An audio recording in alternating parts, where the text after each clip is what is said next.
it's Marilla Vanelli, and today I'm going to show you how to add in some highlights and lowlights specifically on fine thin hair, so that way we can give the illusion of added density. Now let's go ahead and get started.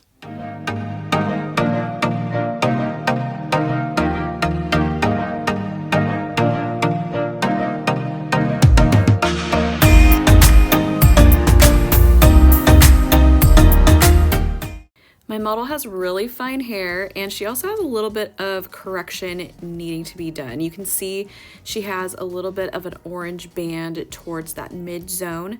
So what we're going to be doing is bringing her highlights up a little bit, correcting that orange band, as well as adding in some lowlights so we can break up some of this really blonde ends that she has going on.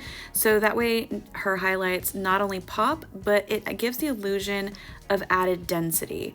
So usually what I like to do is pre-section my model. So what you see here is split right down the middle, and then leaving that money piece out and then bringing it down from the apex right behind the ear, and then a standard V section starting on the occipital. For her formula, I'm going to be using Kenra Professional Beyond Bond Lightener at a 1:2 mixing ratio with 20 volume developer, and then I'm also going to be adding in some lowlights using Demi-Permanent 7NA at a 1:2 mixing ratio with 9 volume developer.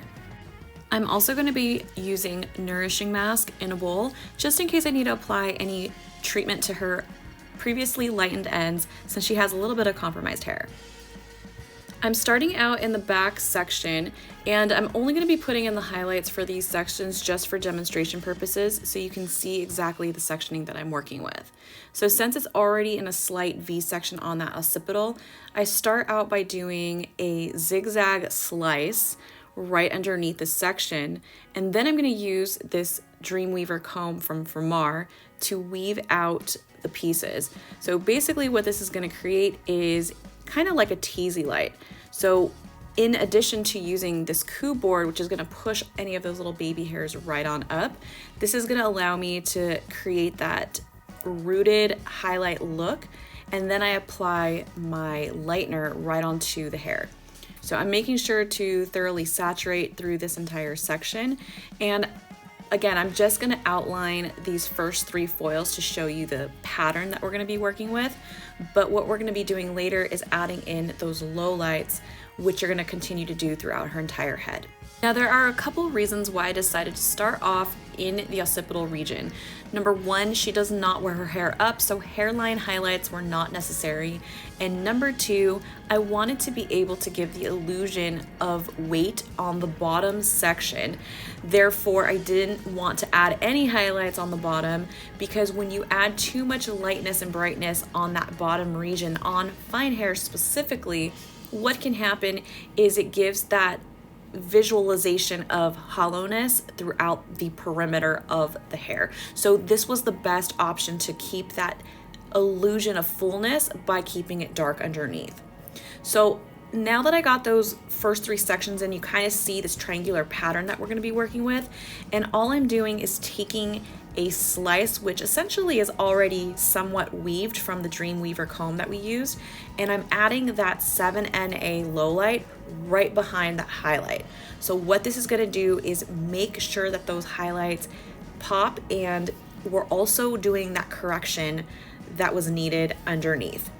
Now, I could have gone in and just placed this Demi-Permanent hair color throughout in between each of her foils, but I decided to just do the low light instead, because she did want to maintain some brightness, which we're actually going to add a few hair painted pieces to further correct what she has going on with these orange bands.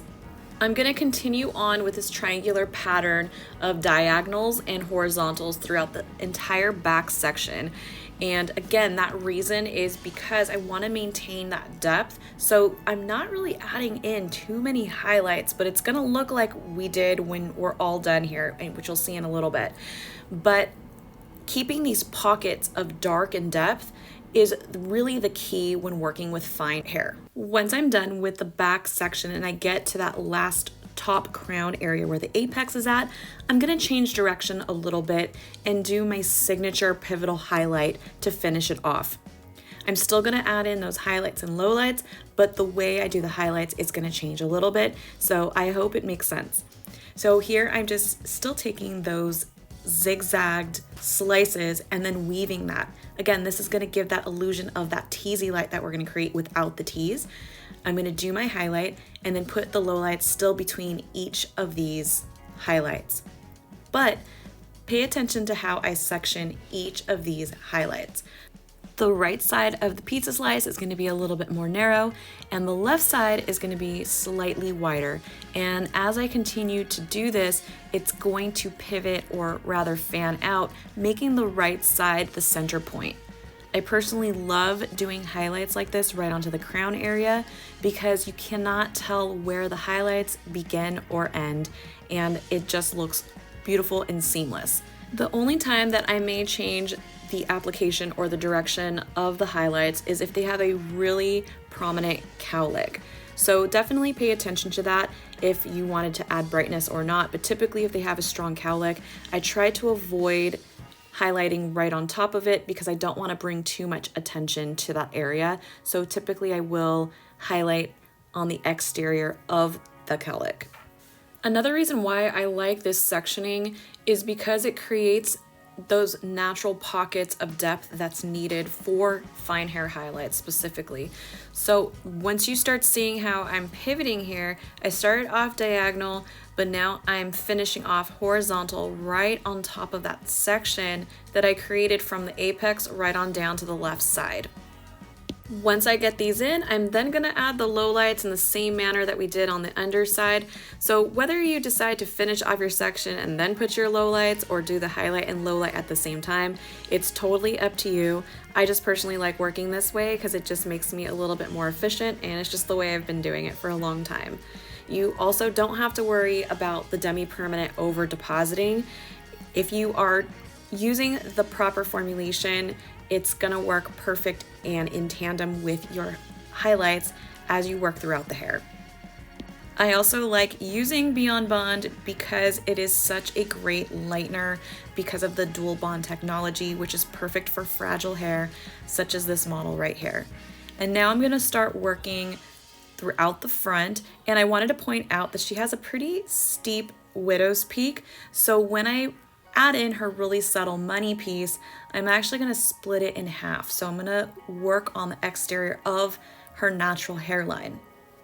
I'm doing this by pulling the hair completely up and then weaving those hairs directly down and adding in 2 back-to-backs on each side, making a total of 4 foils just to frame her widow's peak.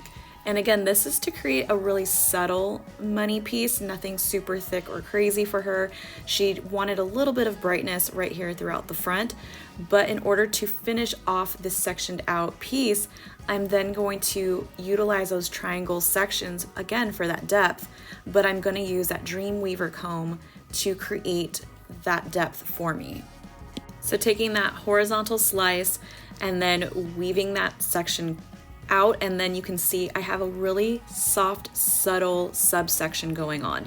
And this is what's going to create that transition from outlining that widow's peak and then highlighting it to blend in with the rest of her hair. In total, we have 6 foils, so 2 for the exterior and then 2 for the interior, and the only ones that have a subsection are the ones on the very, very top. Because this is a money piece, I'm actually not going to be adding the Demi-Permanent or any dark right here. We're gonna leave those pieces out and just have it naturally brightened here, and I may even tip out those front pieces. For the front hairline, I'm gonna add in 2 back-to-back highlights, so no subsection in between right on that hairline. So I do this by pulling the hair completely up and then weaving it down towards me. And then something to note is that if you want to get really close to the scalp, I'm using the tail end of the comb to weave out my sections myself. When I'm trying to create something that's more rooted, that's where I'm going to take a much thicker section and use the Dreamweaver side of the comb to create those highlights for me, in addition to the coup board, giving that illusion of a teasy light without the tease. So once I have those 2 back-to-back highlights put in, this is where I'm going to start introducing my depth. Again, I'm creating that background so that way those front highlights really pop. So this is my 7NA in Demi, and then I'm gonna incorporate my highlight right on top of that. So you can see that I have lots of depth that I'm leaving here right in the front hairline, but not a lot of highlights. I think a lot of times we add in way too many highlights because we think the more highlights we put in, the more we're gonna see them, but that's the complete opposite. The more highlights we put in, the more blended effect we get. So just kind of keep that in mind when you're determining what type of look or finished look you're trying to create. Do you want to see those highlights separated? Do you want them blended? And all of that's going to change depending on the direction you apply them and how much depth you create. I'm going to finish off these last two sections in the same exact application that I did in the back.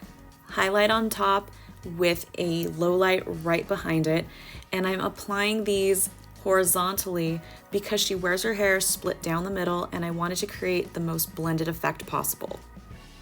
Once her foils were all in, I added a few hair painted pieces specifically to help remove a lot of those orange bands that she had, but I made sure to tip out the ends and only lighten the pieces that made sense. I didn't want to highlight any more of the exterior, so I made sure that any of the hair painted pieces were left for the interior subsections.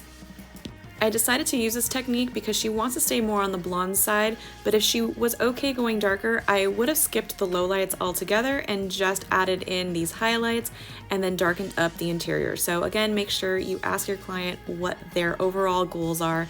Since she wanted to be blonde, this was the best route to go. So I'm gonna let her process, and I am mixing up her toner formula.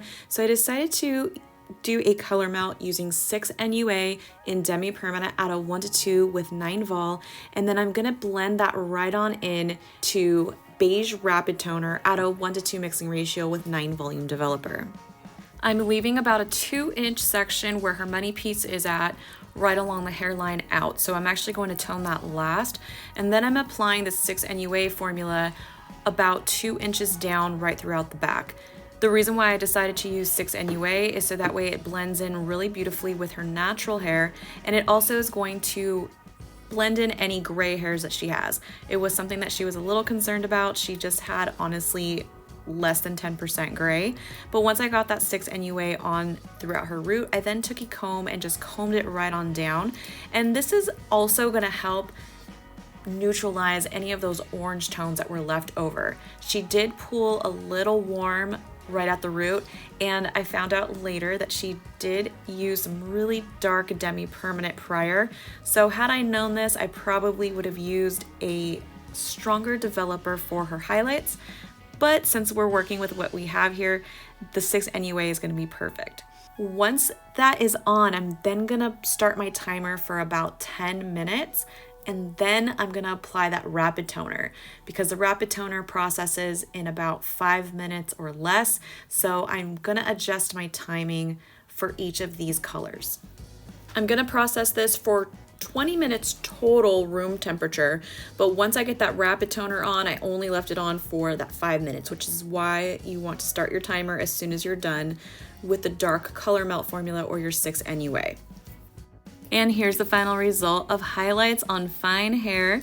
And just to give you a little recap, I used Beyond Bond Lightener at a 1:2 mixing ratio with 20 volume developer and used Demi-Permanent 7NA for that low light, and then did a final color melt using Demi-Permanent 6 NUA and blending that right into Beige Rapid Toner. And you can see that her hair looks like it has lots of fullness because we have that dark hair underneath giving us the illusion of fullness around the perimeter.